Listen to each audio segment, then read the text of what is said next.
Chers frères et sœurs dans le Seigneur, soyez tous abondamment bénis de la part de notre Seigneur Jésus-Christ.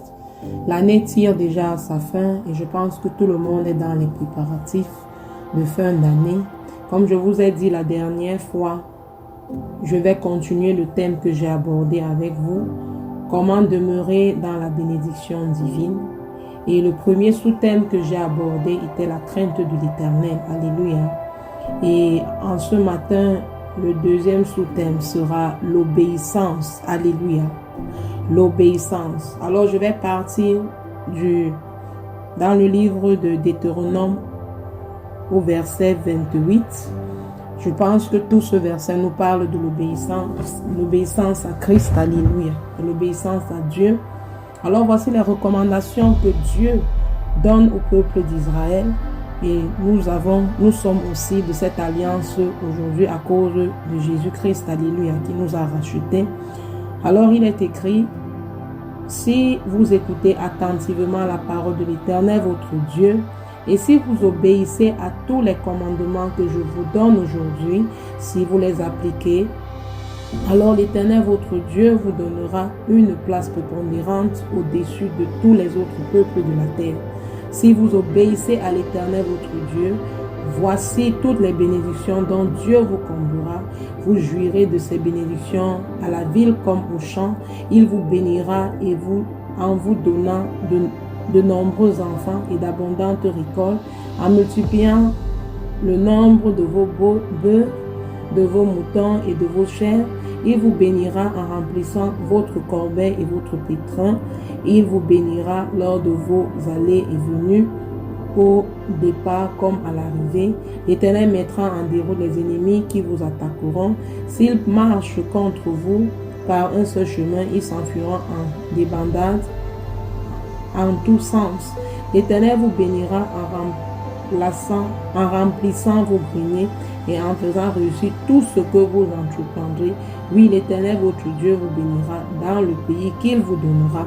Si vous obéissez au commandement de l'Éternel, votre Dieu, et si vous suivez les chemins qu'il vous a prescrits, il fera de vous un peuple saint pour lui, comme il a promis par serment. Alléluia. Je vais m'arrêter là au verset 9. Ça, voici juste l'Éternel qui dit à son peuple, obéissez-moi. Obéissez-moi. La clé de la réussite en tant qu'un enfant de Dieu, c'est l'obéissance à Christ. C'est l'obéissance à notre Créateur. Parce qu'il dit que si nous lui obéissons, voilà comment nous serons bénis. Nous serons bénis à notre aller, nous serons bénis à notre venue. Il dit qu'il va soumettre les peuples de la terre, il va nous donner le pays en possession, nos champs seront bénis, nos enfants seront bénis. Il y a beaucoup de bénédictions attachées à l'obéissance. Alors, chers frères et sœurs, s'il y a une chose que Dieu déteste, c'est la rébellion. S'il y a une chose que Dieu déteste, c'est l'orgueil. S'il y a quelque chose que Dieu déteste, c'est lorsque nous voulons faire nos volontés, non pas la volonté de Dieu. Beaucoup d'entre nous, nous sommes à l'église. Nous sommes même serviteurs, c'est-à-dire peut-être nous chantons à la chorale, peut-être nous prêchons comme moi je le fais, peut-être nous nettoyons même l'église. C'est une très bonne chose, vraiment c'est une très bonne chose. Mais le problème est dans notre attitude, dans notre comportement de tous les jours. Est-ce que nous vivons dans l'obéissance à Christ?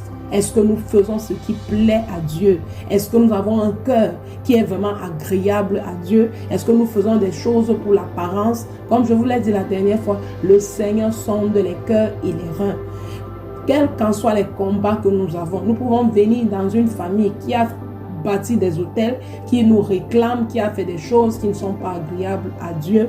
Mais toi, de ton côté, si tu commences à suivre l'Éternel, si tu commences à obéir à l'Éternel, si tu commences à faire tout ce qu'il te demande de faire, je t'assure, même s'il y aura des choses qui vont te revendiquer, la grâce de Dieu sera dans ta vie, parce que le Seigneur verra quelqu'un qui veut s'attacher à lui, parce que le Seigneur verra quelqu'un qui cherche à lui être agréable, qui ne cherche pas sa volonté, qui ne veut pas faire les choses pour lui-même, qui ne veut pas vivre pour lui-même, mais qui veut vivre pour Dieu. Alléluia.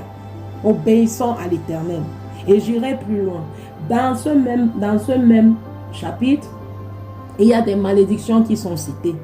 La parole de Dieu dit ceci: lorsque nous n'obéissons pas à l'Éternel, à partir du verset 15. Par contre, si vous n'obéissez pas, si nous n'obéissons pas à l'Éternel notre Dieu, si nous ne veillons pas à appliquer tous ces commandements, ces lois que je vous transmets moi-même aujourd'hui, voici quelles malédictions fondront sur vous. Vous serez maudits à la ville comme au champ. Ça veut dire que maintenant c'est le contraire. C'est-à-dire, si tu es dans l'impudicité, si tu voles, si tu fais tout ce qui est désagréable à Dieu, si tu as toujours des plans pour voir comment tu vas escroquer ton prochain, ou comment tu vas détourner l'argent à l'église, ou comment tu vas faire du mal à ton frère, ou bien tu as la rancœur dans ton cœur, ou tu es là chaque jour, tu médites des gens.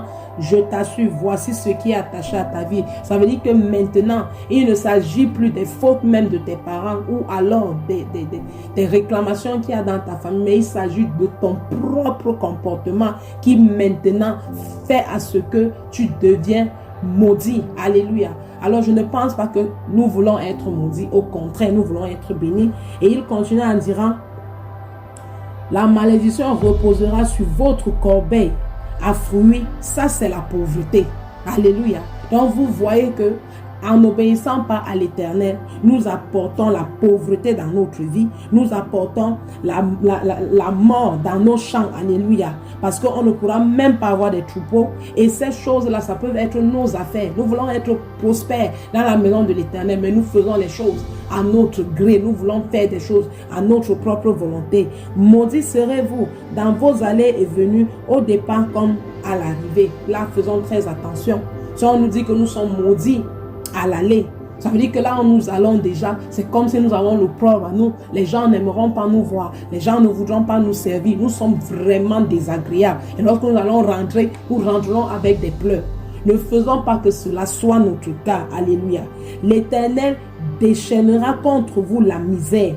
Il ne s'agit pas des sorciers maintenant. Il ne s'agit pas du diable, mais l'Éternel lui-même le dit ici. Il déchaînera la misère, le désordre et la ruine dans tout ce que vous entreprendrez et que vous exécuterez, jusqu'à ce que vous soyez complètement détruits, et vous ne tarderez pas à disparaître parce que vous m'aurez abandonné et que vous aurez commis de mauvaises actions.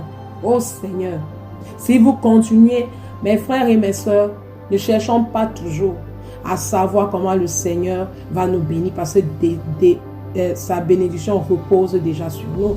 Mais parfois, il est important de connaître aussi les conséquences de nos mauvaises actions. Alléluia. Parce que ces actions peuvent tuer nos affaires. Ces actions peuvent nous rendre stériles. Ces actions peuvent nous amener à perdre beaucoup de choses, à nous fermer beaucoup de portes et à toujours pleurer. Il s'agit maintenant de Dieu lui-même, qui dit que si nous ne l'obéissons pas, voilà des choses qui vont nous arriver. Alors, chers frères et sœurs dans le Seigneur, j'aimerais que tu t'asseyes pour un temps et que tu reflètes un peu cette parole que je viens te transmettre ce matin. Une nouvelle année va bientôt commencer, 2024. C'est vrai qu'il y a des choses qui se sont passées, peut-être des bonnes choses comme des mauvaises choses. Peut-être qu'il y a des échecs, peut-être qu'il y a des réussites, mais j'aimerais que tu réexamines ta relation personnelle avec Dieu, avec Jésus-Christ, le Saint-Esprit. Comment tu pries, comment est-ce que tu manifestes ton amour, comment est-ce que tu manifestes ton obéissance à Dieu. Et comme je vous disais la dernière fois, il ne s'agit pas seulement de lire la parole de Dieu tous les jours, mais il s'agit de la méditer, il s'agit de la voir constamment dans notre esprit. Lorsqu'une situation arrive, vous savez, il y a des comportements que nous avons hérités à cause de l'hérédité, c'est-à-dire ce qu'on a vu nos parents faire, nous avons tendance à les faire croyant qu'elles sont justes. Mais c'est dans la maison de l'Éternel que nous sommes circoncis. C'est pour ça que la Bible nous dit que le Seigneur sonde les cœurs et les reins. Alléluia.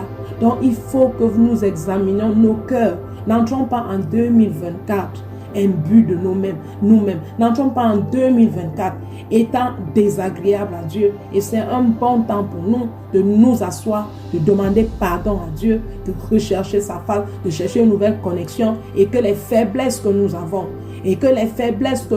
que le Seigneur manifeste sa puissance, son amour, sa grâce dans nos vies pour que ces faiblesses en nous disparaissent. Qu'on apprenne à contrôler nos émotions. Il est normal que nous ayons des émotions, qu'elles soient négatives ou positives. Mais il ne faudrait pas que ces émotions nous amènent à faire des choses qui sont désagréables à Dieu. Par exemple, à garder rancune. Le Seigneur ne veut pas que nous le fassions. Par exemple, à maudire. Le Seigneur ne veut pas que nous maudissons.